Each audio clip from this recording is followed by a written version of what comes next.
মিলাদের আলোচনা। এক শয়তান বহু শয়তানে পরিণত হয়ে পৃথিবীর মানুষগুলোকে ধোঁকা দেবার, কুমন্ত্রণা দেবার, ওয়াসওয়াসা দেবার ক্ষমতা রাখে বলে বিশ্বাস করি। এক আজরাইল নামক ফেরেশতা সকলের জীবন ছিনিয়ে নেয় বলে বিশ্বাস করি। অথচ মহানবীর পক্ষে একই সময় হাজার হাজার মিলাদের অনুষ্ঠানে হাজির হওয়াকে অসম্ভব ব্যাপার বলে ফতোয়া দেয় সেই সব আলেম নামের কুলাঙ্গারেরা। শয়তান আর আজরাইলের উপর এই কুলাঙ্গারেরা বিশ্বাস করে অনায়াসে, আর যিনি লা মোকামে গিয়ে দুই ধনুকের ব্যবধানে একাকার হয়ে আছেন, তার নামে কেন এই জঘন্য অপপ্রচার?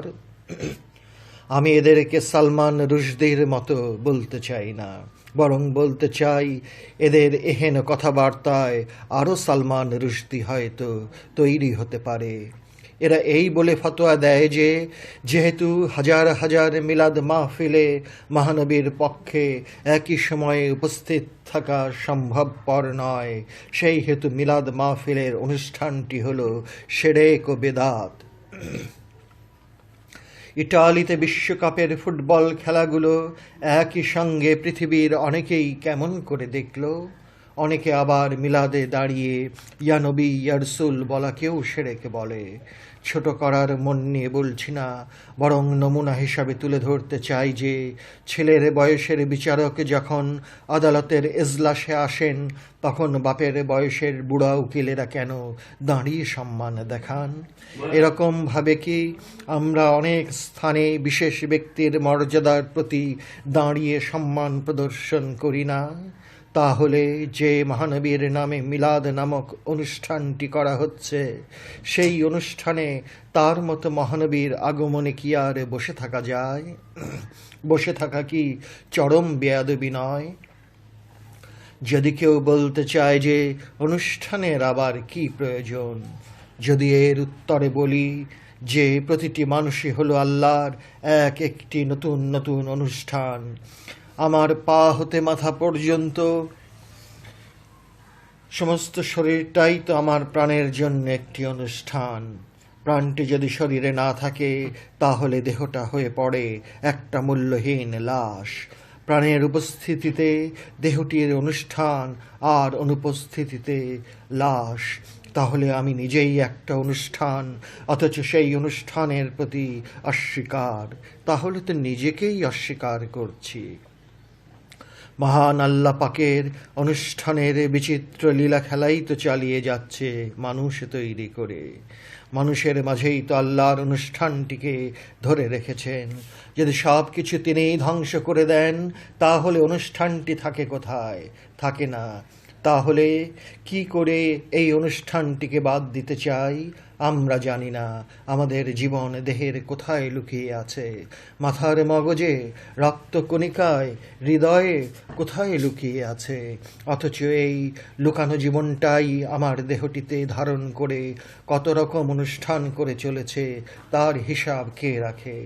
প্রতিটি মুহূর্তে যেখানে এক একটি অবিরাম অনুষ্ঠানের খেলা চলছে, সেখানে মিলাদের অনুষ্ঠানটি, ওরসের অনুষ্ঠানটি, ঈদের অনুষ্ঠানটি, মহররমের মাতমের অনুষ্ঠানটি কি করে, কেমন করে শিরক বেদাতের ধোঁয়া তুলে বন্ধ করতে চান? পছন্দ না হয় ভালো কথা, আর সব কিছুই যে একজনের পছন্দ হবে এটা তো নাও হতে পারে। কেবল মানুষগুলোই কি আল্লাহর একমাত্র অনুষ্ঠান? পৃথিবী নামক একটি ছোট গ্রহের মধ্যে কত অগণিত অনুষ্ঠানের রূপ ঝলসিয়ে উঠছে, এবং সেই সব অনুষ্ঠানগুলোর কিছুটা দেখতে পেয়ে আমরাই রীতিমতো থতমত খেয়ে যাই। আগা মাথা কিছুই বুঝতে পারি না। মাথার মগজ অবাকের পর অবাক হয়। পৃথিবীর মতো আরও কত গ্রহ আছে, কত সৌরজগৎ আছে। এত সব বলে প্রথম আকাশে অবস্থান করছে। তাহলে এত বড় বিশাল প্রকাশটাই কি একটি অনুষ্ঠান? একটি চোখে না দেখা শুক্রকীট দৃশ্যমান পূর্ণ মানব আর মানবীতে পরিণত হওয়াটাই কি একটি ছোট অনুষ্ঠান? অদৃশ্য হতে দৃশ্যে পরিণত হবার নামই কি অনুষ্ঠান? তাহলে প্রতিটি বিষয়ে, প্রতিটি ধাপে অনুষ্ঠানের বিচিত্র লীলা খেলা চলছে। তাহলে এমন একটি সামান্য বিষয় কি দেখাতে পারবেন যে অনুষ্ঠানের প্রয়োজনটি একটি মূল্যহীন বিষয়, অথচ আমাদের মাঝে অনেকেই অনুষ্ঠানটিকে ফালতু বিষয় মনে করেন। মনে পল্লবগ্রাহিতার অপর নামই অনুষ্ঠান এবং বর্জন করে বিমূর্ততাকেই আদর্শ মনে করেন। বিমূর্ততা বা নিরাকার কখনোই আদর্শ হতে পারে না, কারণ বিমূর্ততার সঙ্গে আদর্শ শব্দটি মেলে না। অনুষ্ঠান থাকলেই আদর্শের কথাটি আসে। অনুষ্ঠান আর আদর্শ পয়সার এপিঠ ওপিঠ, কিন্তু যাহা বিমূর্ত তথা নিরাকার উহা অনুষ্ঠানের প্রশ্নে অজ্ঞাত। বিমূর্ত যখন জ্ঞাত হয়ে ওঠে মানুষের গবেষণার মাধ্যমে, তখনই বিমূর্ত আর বিমূর্ত থাকে না, উহা তখন অনুষ্ঠানে পরিণত হয়। বিমান কিছুদিন পূর্বেও বিমূর্ত ছিল, আবিষ্কারটাই অনুষ্ঠান। সুতরাং বিমূর্তকে নাই বলা যাবে না, শূন্য বলা যাবে না, কারণ নাই এবং শূন্য হতে শূন্যই আশা করা যায়। সুতরাং বিমূর্ত যদিও অজ্ঞাত অজানা বিষয়, কিন্তু শূন্য নয়। স্রষ্টা আল্লাহ যদি তাঁর সমস্ত প্রকাশ বিকাশের ধারাগুলোকে গুটিয়ে নেন, তাহলে অনুষ্ঠান আর থাকে না। আর এই অনুষ্ঠান না থাকলে বিমূর্তের ধারণা করার প্রশ্নই আসে না, কারণ ধারণাটা বিমূর্ত নয়, বরং অনুষ্ঠানের ইঙ্গিত তথা মূর্ত। সুতরাং অনুষ্ঠানই বিমূর্তের একমাত্র পরিচয়। বিমূর্ত এবং অনুষ্ঠান দুটো সম্পূর্ণ আলাদা বিষয় বলে যারা ধারণা করেন, তারা সত্যকে অস্বীকার করেন, এবং সত্যকে অস্বীকার যারা করেন, আরবি ভাষায় তাদেরকে কাফের বলা হয়। বিমূর্তের সর্বপ্রথম প্রকাশটির নাম হল নূরে মুহাম্মদী, অবশ্য আরবি ভাষায়। অন্যান্য ভাষায় বিমূর্তের প্রথম প্রকাশটির বিভিন্ন নাম আছে, যেমন নূরে মূসা, নূরে ঈসা, নূরে শ্রীকৃষ্ণ, নূরে গৌতম বুদ্ধ ইত্যাদি। তা যে নামই দেওয়া হোক না কেন, আসলে বিমূর্তের ইহাই প্রথম প্রকাশ। আমরা ঝগড়া করি বিভিন্ন নাম দেবার কারণে। এই ঝগড়াগুলো কি এক একটি ভুল বুঝাবুঝির অনুষ্ঠান? সুতরাং বিমূর্ত এবং মূর্ত দুটোর আদিরূপ একই, কিন্তু আমরা ভাগ করে নেই। এমনকি মূর্তকে বিমূর্তের অংশ নয় বলে অনেকেই সরাসরি অস্বীকার করি। এই অস্বীকার একটি ভ্রান্তি, একটি মায়া, যা অনুধাবন করা সবার পক্ষে তো মোটেই সম্ভব নয়, বরং অতি অল্প লোকেই বুঝতে পারে। সুতরাং সত্য উপলব্ধির প্রশ্নে জনতার ভোট গ্রহণ করতে গেলে জ্ঞানীদের জামানত বাজেয়াপ্ত হতে বাধ্য।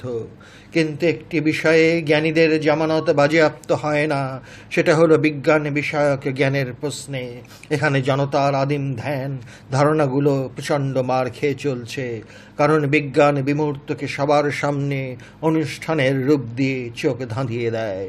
বিদ্রোহের চাপা বেদনা কিছুটা প্রকাশ পেলেও পরে গা সয়ে যেতে বাধ্য করে। কিন্তু যত গণ্ডগোল বাঁধে আত্মার বিজ্ঞানের প্রশ্নে, কারণ আত্মার বিজ্ঞানের বিষয়টির অনুষ্ঠান থাকলেও উহা জনতা কেন্দ্রিক হয় না, হয় ব্যক্তিকেন্দ্রিক। সুতরাং যেখানে অনুষ্ঠান ব্যক্তিকেন্দ্রিক, সেখানে গাল মন্দ, টিটকারি এবং কাদা ছোড়াছড়ি নামক অপবাদগুলোর আগমন অবধারিত। এখানেই মত পথের বিভিন্নতা দেখা দেয় এবং এর ফলে নির্যাতন বহু বেদনাদায়ক রূপ ধরে আসে। আত্মার বিজ্ঞানী মনসুর হাল্লাজের আন আল হক ঘোষণায় নির্যাতন এসেছিল। আত্মার বিজ্ঞানী শামসুদ তাবরিজের কুম্বে ইজনি, আমার হুকুমে মৃত জীবিত হও বলার কারণে নির্যাতন করেছিল আলেম সম্প্রদায় তথা ধর্মবিদ্যা বিশারদেরা। বিখ্যাত ওলিয়ে কামেল বাবা সরমাস্তের মাথা কাটা গিয়েছিল আলেম সম্প্রদায়ের ফতোয়ায়, কারণ আত্মার বিজ্ঞান যদিও অনুষ্ঠান, কিন্তু সেই অনুষ্ঠান ব্যক্তিকেন্দ্রিক, সমাজকেন্দ্রিক নয়। আত্মার বিজ্ঞানের বিষয়ে গবেষণার সামান্য বই লিখতে গিয়ে ইমাম গজ্জালি হতে রুমি, হাফেজ, জামি, আত্মার বড় পীর সাহেব, খাজা বাবা, ইবনুল আরাবির মতো অনেককে জঘন্য অপবাদ সইতে হয়েছে। অথচ সেই অপবাদগুলো এসেছে সাধারণ জনতা হতে নয়, বরং আলেম নামক বিশেষ সম্প্রদায় হতে। গবেষণার গণতন্ত্র এই বিষয়টিকে সহজে মেনে নিতে পারেনি, যার দরুন আত্মার বিজ্ঞানীদের কথা না হয় বাদই দিলাম, আলেমদের মধ্যেই দেখা দেয় অনেক প্রকার পার্থক্য। বরং এখানেই শেষ নয়, এই মত পার্থক্য নিয়ে খুনাখুনির বহু বেদনাদায়ক নজির আমরা ইতিহাসের পাতায় পাই। এক দল অপর দলকে সহ্য করা তো দূরে থাক, সামান্যতম মানবিক আচরণটুকু পর্যন্ত ভুলিয়ে দিয়ে পাশবিক শক্তি দিয়ে আক্রমণ করতে পর্যন্ত বিবেক বাধা দেয়নি। অথচ কোরআন ঘোষণা করছে এই বলে যে জেনে শুনে যে মুসলমান ভাইকে হত্যা করলো সে সঙ্গে সঙ্গে কাফের হয়ে গেল। কোরআনের এই সাবধান বাণী কিন্তু সব কয়টি দলই কম বেশি জানে, কিন্তু তারা মুসলমান ভাইকে প্রথমে কাফের ফতোয়া দিয়ে তারপর হত্যা করেছে। সহনশীলতা, পরমত সহ্য করা, গবেষণার অধিকার এদের চরিত্রে খুব কমই পাওয়া যায়, যার দরুন ধর্ম বিষয়টি একটা গণ্ডিতে বাঁধা পড়ে আছে।